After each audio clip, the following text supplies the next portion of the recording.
할렐루야. 오늘도 말씀을 하러 시작합니다. 슬기로운 아침 시간 사무엘상 22장 말씀입니다. 어제 보았던 사무엘상 21장 말씀에서 다윗은 하나님의 성소가 있는 노브로 피신을 갔습니다. 제사장 아히멜렉을 도움을 통하여서 빵도 얻고 골리앗의 칼도 얻는 상황을 맞이하게 되었죠. 그 이후에 놉 땅을 떠나서 블레셋 땅 가드로 다시 한번 피신 가는데, 그 블레셋 땅 가드는 다윗이 죽인 골리앗의 고향이었어요. 자신이 신분이 노출될까봐 숨어 있었지만 결국 자신의 신분이 노출되어서 살기 위해 미친 척하며 침을 흘리는 그런 모습까지 보였던 다윗이 오늘 본문에 다시 한번 이스라엘 땅 아둘람으로 도망치는 그런 모습이 나옵니다. 그 아둘람은 동굴이었어요. 다윗이 피신한 그 아둘람의 동굴은 우리가 여행에서 보는 그런 아름다운 동굴이 아닙니다. 다윗이 살기 위해 스스로 찾아갔던 그 아둘람 굴은 캄캄하고 암울했으며 외로웠던 곳이었어요. 인생의 가장 밑바닥을 경험할 수밖에 없는 아주 절망에 서린 곳이 아둘람 굴이었습니다. 다윗은 시편 142편에서 내면의 고통, 또한 특별히 굴 속에서 당했던 아픈 마음들을 시편 안에서 표현하고 있는데요. 시편 142편 표제가 이렇게 되어 있어요. 다윗이 굴에 있을 때 지은 마스길, 곧 기도. 다윗이 시편 142편에서 이러한 마음으로 기도하고 있습니다. 142편 1절부터 3절까지 말씀입니다. 내가 소리내어 여호와께 부르짖으며 소리내어 여호와께 간구한도다. 내가 내 원통함을 그의 앞에 토로하며 내 우환을 그의 앞에 진술하노다. 내 영이 내 속에서 상할 때에도 주께서 내 길을 아셨나이다. 내가 가는 길에 그들이 나를 잡으려고 올무를 숨겼나이다. 아멘. 시편 142편에서 다윗이 기록한 그 이야기들을 한번 잘 보세요. 울부짖으면서 주 앞에 기도하고 있는데 원통함에 쌓여 있고 내 앞에 우환이 가득 차 있고 상상할 수 없을 만큼 내 앞길에 올무가 가득하더라고. 거기에 걸리면 옴짝달싹하지 못하게 걸려서 죽음을 경험할 수밖에 없는 그런 긴박한 상황에 놓여 있다고 다윗은 말하고 있어요. 그래서 어쩔 수 없이 스스로 굴에 들어와서 몸을 움츠리고 캄캄한 굴 안에서 몸을 숨기고 있다고, 그러한 마음을 갖고 이 시편을 쓰고 있습니다. 외로움과 고통의 상징인 동굴로 들어왔더라고요. 다윗은 정말로 모든 것을 다 잃어버렸고 버림받은 사람처럼 이 시편을 쓰고 있어요. 사실 다윗은 아내 미갈도 잃어버렸어요. 또 모든 사람이 부러워하는 그런 직업도 잃어버렸어요. 게다가 자기를 쫓았던 충성스러운 사람, 친구들 다 잃어버렸어요. 특별히 가장 친한 요나단도 잃어버렸어요. 심지어 골리앗 장군을 무찔렀던 그때의 그 용기 또한 잃어버렸습니다. 살기 위해 미친 척하고 침을 흘리며 겨우겨우 비참한 모습으로 살아왔던 그 모습 때문에 하나님의 백성으로 지켜왔던 자존심마저 다 잃어버린 상황이었습니다. 시편 142편 4절 말씀에 이런 표현도 있어요. 오른쪽을 살펴보소서. 나를 아는 이도 없고 나를 피난처도 없고 내 영혼을 돌보는 이도 없나이다. 한마디로 아무도 없다고 말하고 있어요. 철저한 고독 속에서 버티고 있는 것이 지금 다윗의 동굴 속의 모습이다라고. 그런데 오늘 본문 1절 보면은요, 동굴 속에서 그 외롭고 어둡고 캄캄하고 버티고 있는, 하루하루 견디고 있는 얼음 속에서 다윗이 힘겨워하고 있을 때 다윗에게 찾아온 사람들이 있습니다. 아둘람의 굴을 향하여서 발걸음을 뗀 사람들이 있어요. 1절 말씀 보겠습니다. 그러므로 다윗이 그곳을 떠나 아둘람 굴로 도망하매 그의 형제와 아버지의 온 집이 듣고 그리로 내려가서 그에게 이르렀고. 아멘. 다윗의 가족이 다윗의 이야기를 듣고 다윗의 굴 속에 있음을 알게 되어 다윗을 향하여서 발걸음 옮깁니다. 다윗이 사무엘에게 기름 부음 받을 때 아버지를 필두로 모든 형들은 다윗을 인정하지 않았어요. 막내였기 때문에 너는 가서 그냥 들에서 양이나 돌봐. 중요한 일은 우리가 알아서 할 거야 라고 철저하게 다윗을 무시했던 인물입니다.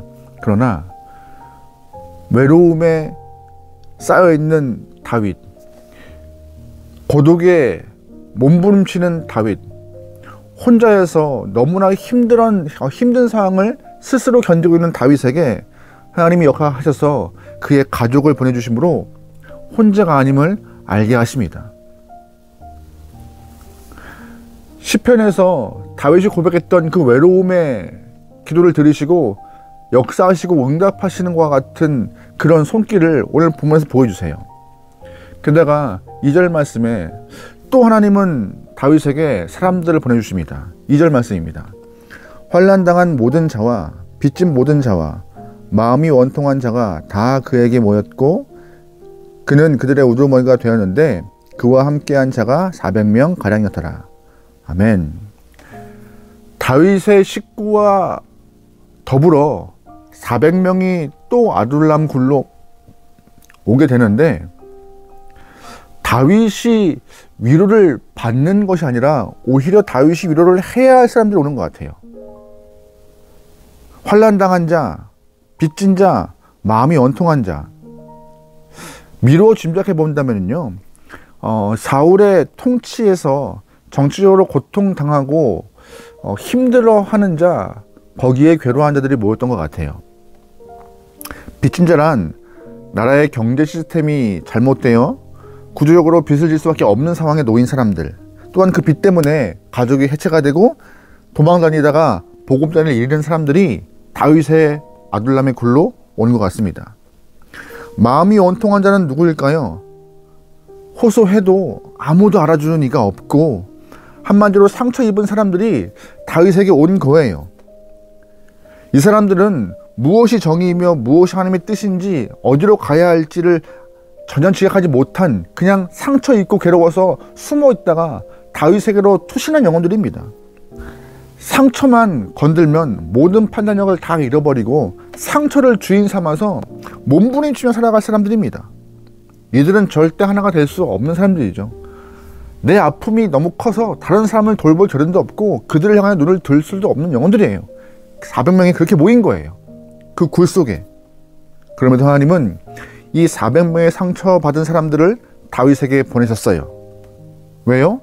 함께 하나님을 의지하여 받은 상처가 회복되고 함께 하나님의 뜻을 분별하여 살아가야 할 목표를 알게 되고 함께 하나님께 순종하여서 하나님의 백성다운 모습으로 영적 군사로 성장시키고 모두가 다 아름다운 공동체로 회복되는 그 역사를 이 작은 굴에서 이뤄가고 계신 것입니다. 암흑뿐이고 상처뿐인 이 아둘람의 동굴 안에서 다윗은 혼자인 것 같고 외롭고 누구 하나 나한테 말 걸어주는 이 없는 것 같았지만 하나님은 그 외로움에 처절한 다윗에게 사람을 보내시고 함께 상처가 낫고 함께 하나님께 갈 수 있는 그 모습의 공동체로 키워가시기 위하여서 조금의 연단의 시간을 허락하신 것이죠. 여러분, 그러기에 암흑뿐이고 상처뿐인 삶이라 할지라도 그 암흑과 상처 너머에 모든 걸 보듬고 계신 희망의 꿈틀거리는 그 상황들을 바라보고 소망합니다.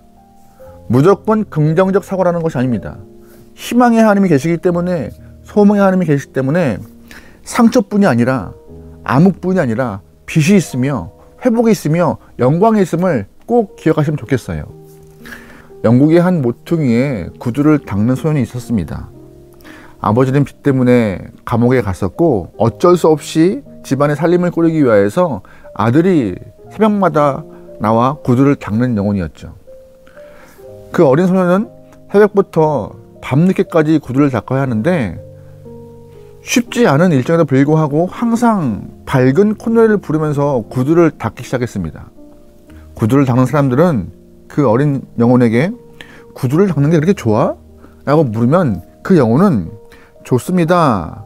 즐겁지요. 저는 지금 구두를 닦는 것이 아니라 희망을 닦고 있기 때문에 즐겁습니다라고 이러한 현명한 답을 했다고 합니다.